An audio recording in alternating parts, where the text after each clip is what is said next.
Supreme court bar association కీలక తీర్మానం చేసింది. బీజేపీ ఎంపీ నిషికాంత్ దుబేకు వ్యతిరేకంగా తీర్మానం చేసింది. సుప్రీంకోర్టు ప్రధాన న్యాయమూర్తి జస్టిస్ సంజీవ్ ఖన్నాపై చేసిన వ్యాఖ్యలను బార్ అసోసియేషన్ ఖండించింది. దుబే వ్యాఖ్యలు సుప్రీంకోర్టును ధిక్కరించడమే అని స్పష్టం చేసింది.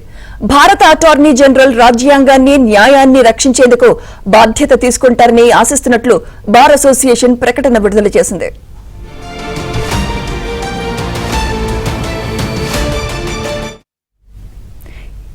ఇదే అంశంపై మరింత సమాచారం మా ఢిల్లీ బ్యూరో చీఫ్ కృష్ణ అందిస్తారు. Krishna, supreme court bar association BJP MP Nishikant Dubey చేసినటువంటి వ్యాఖ్యలను తీవ్రంగా ఖండించింది. ఆ మేరకు ఈ రోజు ఒక పత్రికా ప్రకటన కూడా విడుదల చేసింది.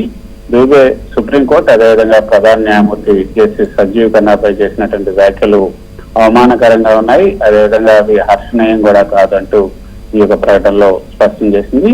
దుబే చేసినటువంటి వ్యాఖ్యలు న్యాయ వ్యవస్థ గౌరవాన్ని తగ్గించడమే కాకుండా ప్రజల్లో న్యాయ వ్యవస్థపై నమ్మకాన్ని దెబ్బతీసేలాగా ఉన్నాయంటూ అసోసియేషన్ అభిప్రాయపడింది. ఇక దుబే చేసినటువంటి వ్యాఖ్యలపైన సుప్రీంకోర్టు న్యాయవాదులు అదేవిధంగా న్యాయ నిపుణులు కూడా తీవ్రంగా స్పందిస్తున్నారు.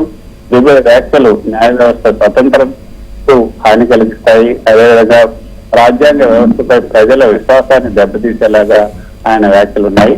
కాబట్టి ఆయన పైన ఏదైతే ఈ యొక్క కంటెంప్ట్ ఆఫ్ కోర్ట్ కింద అనుమతి ఇవ్వాలి అంటూ ఒక వేసినటువంటి పిటిషన్ కు అటార్నీ జనరల్ అనుమతి ఇవ్వాలి, తద్వారా ఆయన పైన విచారణ కూడా జరగాలని ఈ యొక్క supreme court bar association attorney general కూడా కోరింది.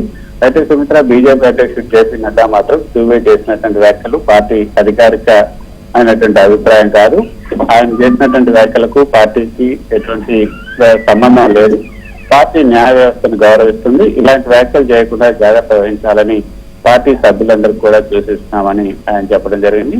సో ఇప్పుడు అటార్నీ జనరల్ ఆర్ వెంకటరమణిని సంప్రదించి దుబే పైన క్రిమినల్ కంటెంప్ట్ చర్యలు తీసుకోవడానికి అనుమతి తీసుకోవాలని న్యాయవాదులంతా కూడా భావిస్తున్నారు. సో సుప్రీంకోర్టు బార్ అసోసియేషన్ ఇప్పుడు ఆ పనిలో ఉంది.